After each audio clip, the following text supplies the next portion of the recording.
کلمہ شریف بھی پڑھنا نہ آتا ہو، وہ بھی چند آدمی بیٹھ کر حضور کے علم پر بات کرتے ہیں، حضور کے اختیارات پر بات کرتے ہیں، حضور کے تصرفات پر بات کرتے ہیں. ان کو پتہ نہیں ہے کہ کتنی نازک بارگاہ ہے یہ. عزت بخاری کہتا ہے کہ ادب گاہ ہے زیر آسماں از عرش نازک تر، کہ آسمان کے نیچے سب سے نازک بارگاہ رسول اللہ کی ذات ہے. اور نفس گم کر دمیاں آیت جنید و با یزیدی جا. عزت بخاری نے بہت نیچے آ کر بات کی ہے. اصل شعر یہ ہونا چاہیے تھا کہ نفس گم کر دمیاں آیت ابو بکر و عمر ہی جا. جنید و با یزید تو بہت بعد کے لوگ ہیں. ابو بکر و عمر بھی بارگاہ رسالت میں سانس گم کر کے بیٹھتے تھے کہ کہیں سانس بھی اونچا ہو گیا تو اعمال برباد نہ ہو جائیں.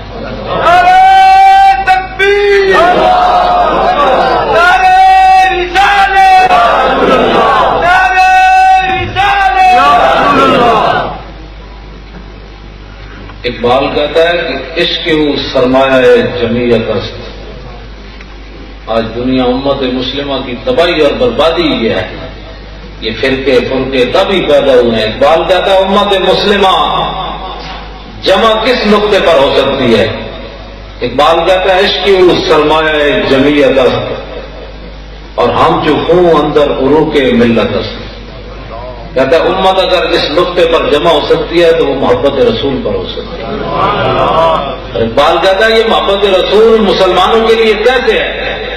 کہتا ہے جس طرح رگوں کے اندر خون کا ہونا ضروری ہے زندگی کے لیے، اسی طرح امت مسلمہ کی زندگی کی رگوں کے اندر عشق رسول کا ہونا ضروری ہے.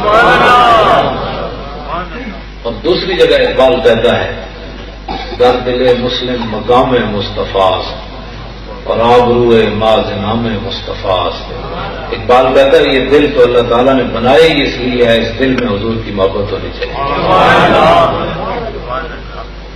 اور آگے پھر اقبال بہت آگے کا آدمی ہے، لوگوں نے سمجھا ہی نہیں ہے اقبال کو.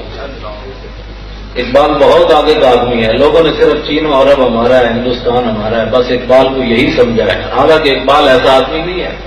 اقبال تو بہت آگے کی بات کرتا ہے.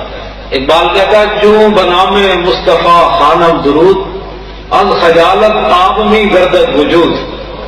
کہتا ہے جب میں رسول اللہ پر درود پڑھتا ہوں صلی اللہ علیہ وسلم تو میں شرمندگی سے پانی ہو جاتا ہوں. کیوں؟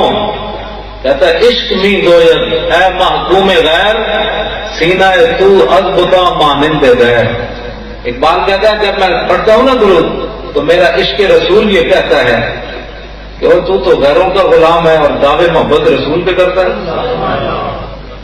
تیرا سینہ تو بت خانہ بنا ہوا ہے، اس میں ہزاروں چیزوں کی محبتیں ہیں اور دعوے کو محبت رسول کے کرتا ہے. ذرا عشق نبی یا حق قلم کہنے کا بڑے دعوے نہ کرنا، بڑے بڑے دعوے جی میں نے بڑا عشق رسول ہے تو جب موقع آئے تو گھروں ہی نہ نکلے. عشق رسول تو موقع آئے تو رشتے داری بھی نہ چڑھ سکیں. موقع آئے تو جناب مجلس بھری ہوئے تو شرمے نہ انگوٹھے بھی نہ چومے کہ جی پتہ نہیں یہ جائز ہے کہ ناجائز ہے. اور موقع ہے تو کھڑے ہو کر صلاۃ و سلام بھی نہ پڑھے تو دعوے کو محبت رسول کے کرے. اقبال کہتا ہے تا ندارت از محمد رنگ و بو. جب تک تو اپنے دل میں محبت رسول نہیں سجاتا اور سارے بتوں کو سینے سے نہیں نکالتا تو از درود خود میں اعلیٰ نام ہو. پھر درود پڑھ کر حضور کے نام کو میلا نہ کیا تھا. تو حضور سرور عالم نور مجسم صلی اللہ تعالی علیہ وسلم کے بارے میں کافروں نے خالد بن ولید سے سوال کیا کہ نبی کی شان بتاؤ کیا ہے. اب خالد بن ولید نے جو بتا دیا اس کے بعد پھر بات ہی کوئی نہیں رہ جاتی. آپ نے فرمایا یار ہمارے آقا مولا کی شان کون بیان کر سکتا ہے. اعلیٰ حضرت نے تو یہاں بات قلم ہی توڑ دیا کہ تیرے تو بس عیب تناہی سے ہیں بری. کہ آپ کسی کی خوبیاں بیان کرتے چلے جائیں نا، آدمی آگے آپ سے پوچھے گی اور تو آپ کہیں گی بس. تو اعلیٰ حضرت فرماتے ہیں یا رسول اللہ آپ کے اتنے اوصاف ہیں کہ یہ جملہ آتا ہی نہیں ہے کہ بس یہ جملہ آتا ہی نہیں ہے کہ جناب بس ہے، اس کے آگے ہمارے آقا مولا کی شان نہیں ہے. تیرے تو بس ایب تناہی سے ہیں بری، حیران ہوں میرے شاہ کیا کیا کہوں تجھے۔ تو حضور سرور عالم صلی اللہ علیہ وسلم کے بارے میں خالد بن ولید نے کہا کہ ہمارے آقا و مولا کے کمالات تو بے مثال ہے، میں تجھے ایک جملہ بتاتا ہوں ہمارے آقا کی شان کیا ہے۔ آپ نے فرمایا المرسل علی قدر المرسل، فرمایا وہ تو بھیجنے والے کی شان بن کر آئے، وہ تو بھیجنے والے کی شان بن کر آئے۔ اب اس کے بعد جب وہ بھیجنے والے کی شان تھے تو پھر سورج کا واپس پلٹنا کوئی بات نہیں، کیونکہ وہ بھیجنے والے کی شان بن کر آئے تھے۔ سورج چاند کے 2 ٹکڑے کر دینا یہ کوئی مسئلہ نہیں، کیونکہ وہ بھیجنے والے کی شان بن کر آئے تھے۔ کنکریاں آج تو نبی کے بارے میں غیر نہیں نہ مانتے، کلمہ پڑھ دی تھی۔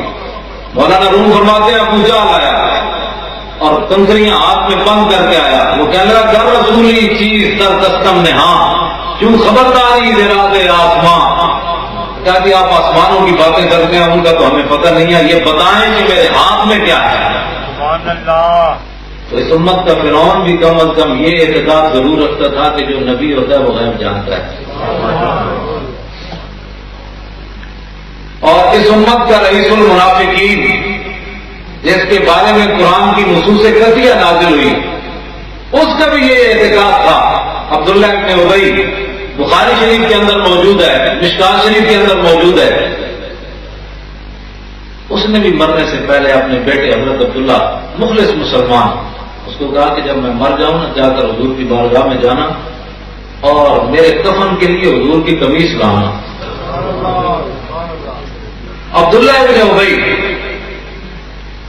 یعنی وہ منافقوں کا سردار ہے، لیکن پھر بھی اس کا اعتقاد ہے کہ نبی کی شان تو براؤ برا ہے، نبی کے اختیارات تو براؤ برا ہے، نبی کے جسم سے جو کپڑا لگا ہے وہ مجھے نفع دے گا، اور کلمہ پڑھ کے جو کہیں نبی نے نفع دیتا تو اس سے کم از کم عبداللہ ابن ابی تو عادل آدمی ہے، وہ کہتا ہے کہ مجھے نبی کے کپڑے میں کفن دینا ہے، اور یہ کلمہ پڑھ کے کہتا ہے نبی نہیں نفع دیتا۔ تو پھر یہ دیکھیں یہ کس لائن میں کھڑا ہے، اس کو سوچنا چاہیے۔ امام الانبیاء حضرت حضور علیہ السلام نے ایک قمیص نہیں دی، 2 دی، بلکہ اس کو قبر سے نکال کر اس کے منہ میں لابتان بھی حضور نے ڈالا۔ سبحان اللہ، یہ خلق عظیم ہے۔ تیری ہر ادا پہ جان خدا مجھے ہر ادا نے مزہ دیا، کوئی تجھ سا ہوا ہے نہ ہوگا شہاد تیرے خالق کے حسن ادا۔ فرماؤ اللہ رب العالمین ہمیں اور رسول اللہ کا سچا عشق عطا فرمائے۔